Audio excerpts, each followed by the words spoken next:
I've got all my snow coverings on the side. I'm going to go over how to blend these materials in with the landscape very soon. But I want to show you guys, so I actually took this piece of styrofoam, I scaled it up and kind of made it look like, a piece of this building. I've added some ice in here, ice over here. You can see all this stuff. Just kind of build up this structure a little bit so it has a little more detail. Even if we get in close, it's starting to look a lot better than what it was before. The next thing that I want to do is show you guys how you can add a layer of snow on the top of the objects in your scene. So if you want to apply some Megascans geometry, or if you want to apply it to other objects in your scene, the first thing I'm going to do is go into my Megascans presets, and we're going to go and find our default material displacement. And you want to make sure you have enable displacement checked in your Megascans plugin. When you import your textures and your surfaces, make sure that you check displacement in Quixel Bridge, and that will import a default material displacement material for you, and it's going to be a parent material. So what we want to do is we want to duplicate this, and we want to edit this material. Okay, so we're going to go to the end here. So we'll call this material cover, and we'll hit enter, and we're going to go in here. So the first thing that I'm going to do is create a vertex normal world space node. So that's going to give us the vector information for the surfaces in our scene from our objects. So what we're going to do is mask out the z-axis, because in Unreal Engine the z-axis is vertical. It's represented, as you can see right here, by the blue channel. So what we're going to do is component mask. I'm going to grab that node, and we're going to go over here and only check the blue, and then we're going to connect the vertex normal world space to the mask. So now we're going to get a multiply node. Then we're going to hold S and click, and that's going to give us a parameter node, and we're going to type blend amount. And we're going to take our mask, put it into A, take our blend amount, put it into B, and now we're going to go over here and pull this out and type power. I'm going to do a power node, and now we're going to duplicate this parameter by hitting Control W, and we'll bring it down here, and we're going to rename this to blend sharpness. And we're going to grab this and put it into the bottom part of this node. So then we're going to pull this out, and we're going to clamp this, and we're going to use a saturate node, because that is a very performant node. It doesn't cost you anything on most modern gaming PCs.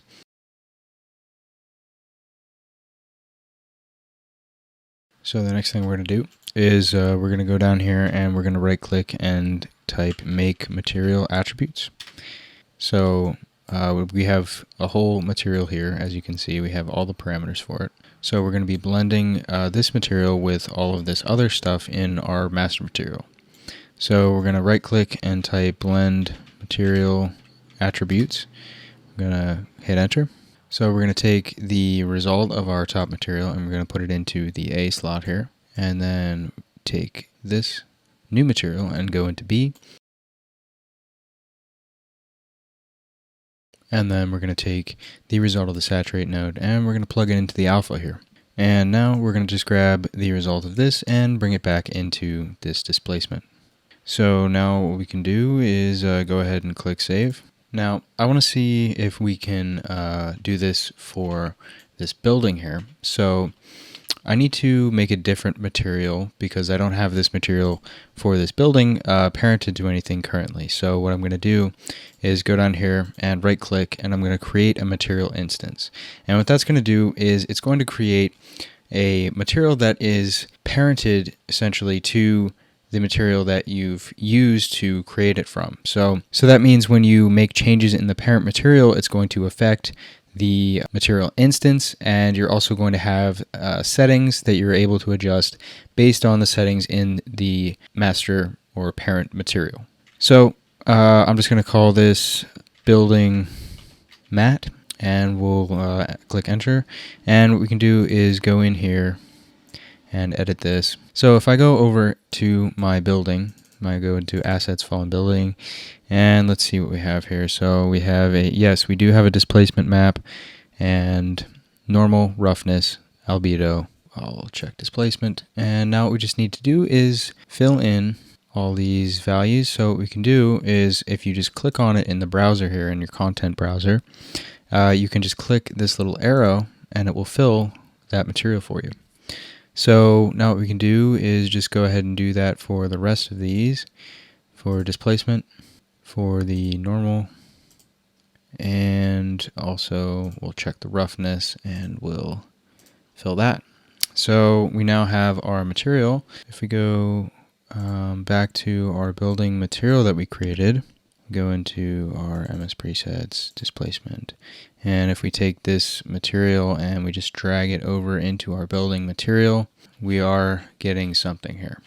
So if we go back into this material, the reason that we're just getting this kind of black surface on the top of our object is because we don't have any parameters or textures going into this material that we created, which is being blended with the original material. Go and find our snow surface that we're using for this project. And if we go into Megascans, surfaces, and we'll find our windswept snow, and we can just take these maps and we'll drag them right in here. And then we can just go ahead and connect these. And then we have our normal. So we'll take that and drag it into base color, and we're just going to separate these a little bit. So we're not going to do the displacement yet, but that should work for now, so we'll save that. So now you can see we have, a nice decent layer of snow cover, and we can make this a little bit better though. Okay, so the next thing that we want to do here is we want to figure out how we can kind of pick up the detail from the normal map of the texture of our building, which is underneath the texture that we're applying on top, so the snow layer. If we just go back into our master material here, what we want to do here is take our vertex normal world space and multiply it. So we're going to hold M and click, grab our multiply node, and we'll take this and drag it into the A slot here. And then we're going to drag this into the mask B slot, and we're going to multiply it by the normal of our original texture here. So we'll just grab this here.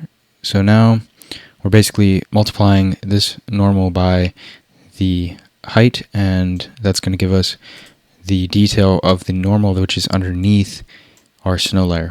And now you can see that we're actually getting some of that detail from the layer underneath.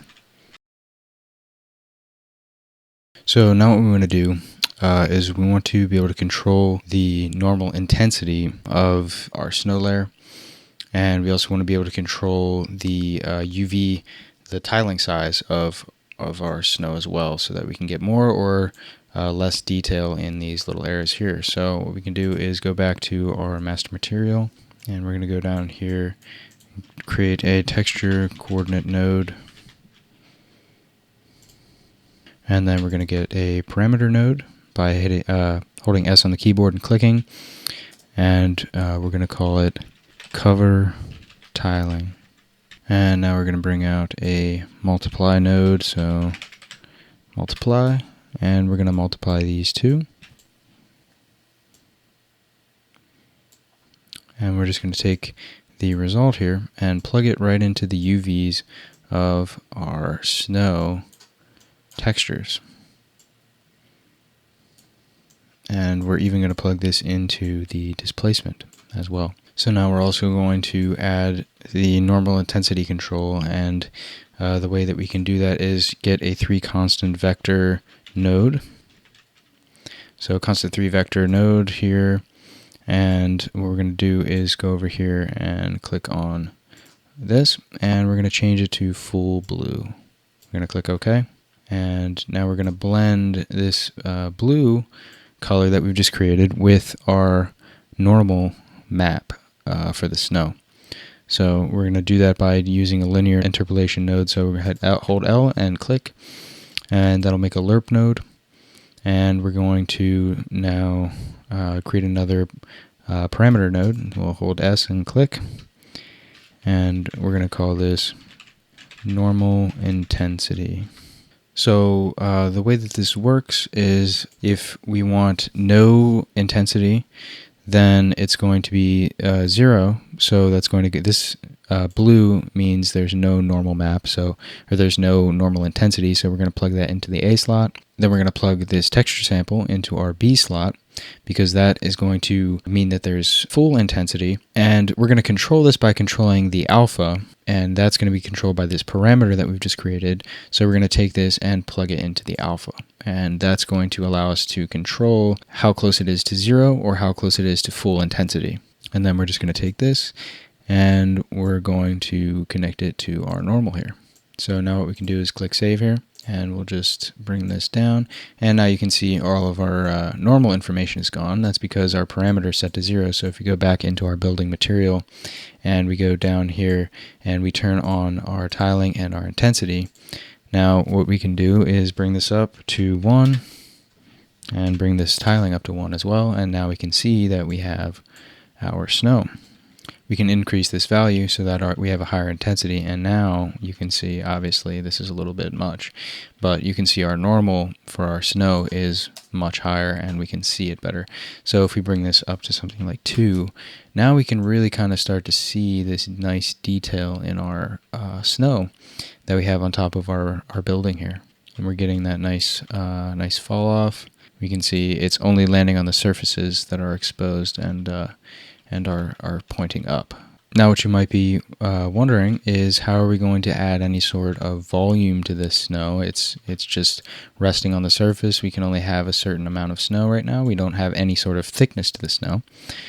So what we can do in order to achieve that is go into here in our master material once again, mess with the displacement of our snow here. You know, we could have plugged in our displacement map, which I mentioned earlier, into this material. However, we actually want to blend these into this height parameter up here. So what we're going to do is create another lerp node, and we'll just hit L and click, and that's going to create a lerp node for us. And we're going to take our displacement from our snow material. So we're actually going to just grab the red channel of our displacement for the snow and bring it into the B channel. And then we're going to grab the red from our underneath layer displacement, and we're going to plug that into the A channel. And then we're going to take the result of this and we're going to plug it into our height right here. Okay. And then we're going to grab this saturate node. So we're going to take the output of this mask that we created earlier, and we're going to take this down and bring it into the alpha of this lerp node. So now we're going to just add a multiply node once again. And the reason for that is we want this snow layer here to have individual control for its height so that we can add volume to it without affecting the building material which is underneath. So we're going to take the red channel and also plug it into our B, and then we're actually going to plug this multiply into our B here for the lerp node. And we're going to be able to control this by creating another parameter node. So we're going to click, hold S and click, and we're going to call this snow volume. And now we will plug that into the A slot of our multiply node, and that's going to give us control over the volume of our snow through this multiply and lerp node.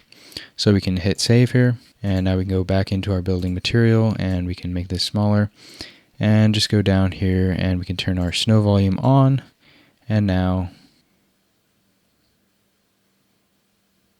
so now you can see if we increase our displacement, you can see the snow is growing.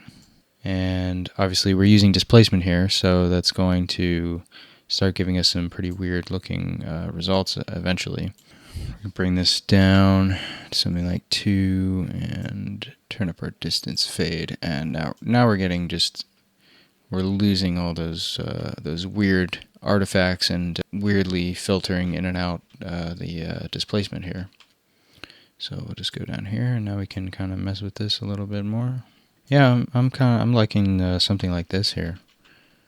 That's going to give us a really nice looking result, nicely blended, and you know, we can see lots of texture here on our surface. It looks like kind of windswept, you know.